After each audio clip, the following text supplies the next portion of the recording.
علامتی که همکنون میشنوید اعلام خطر یا وضعیت قرمز است. When the war broke out, I was hard at work. Before the war, I was an avid book lover, and our school deputy appointed me as the school librarian.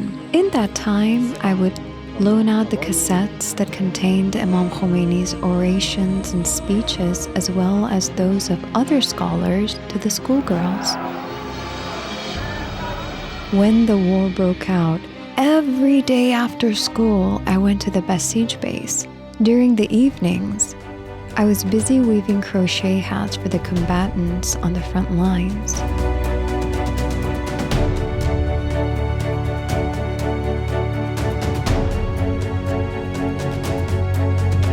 One day, Farahnaz contacted me on the house phone and wanted to introduce one of her husband's friends to me for marriage. She spoke well of him, but to be honest, I had never even thought about marriage. That is, until the moment she told me that he is a combatant. Aghajan felt uncomfortable when he found out who my suitor was.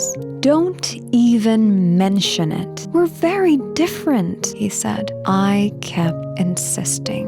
I resorted to my old tactic and stopped eating again. When I was alone, however, I asked God to soften Aghajan's heart and make him change his mind. Then suddenly, like a gift from God, Aghajan consented and agreed to have them over for the proposal ceremony. I'd try to give him a flower whenever he came over to our house. I'd lay out his prayer mat myself. The days were passing one by one. Spring was on its way again, spring of 1985. It was time for an operation to be carried out, so Adi had to stay at the front line. One day, I was informed that Adi had been injured and admitted to a hospital, but it wasn't a minor injury. His hand had become infected and had to be amputated. During those days that Adi was in the hospital, many people tried to separate us. They would say, "Are you really going to live with someone who has lost his hand?" It was time for me to make a very tough decision.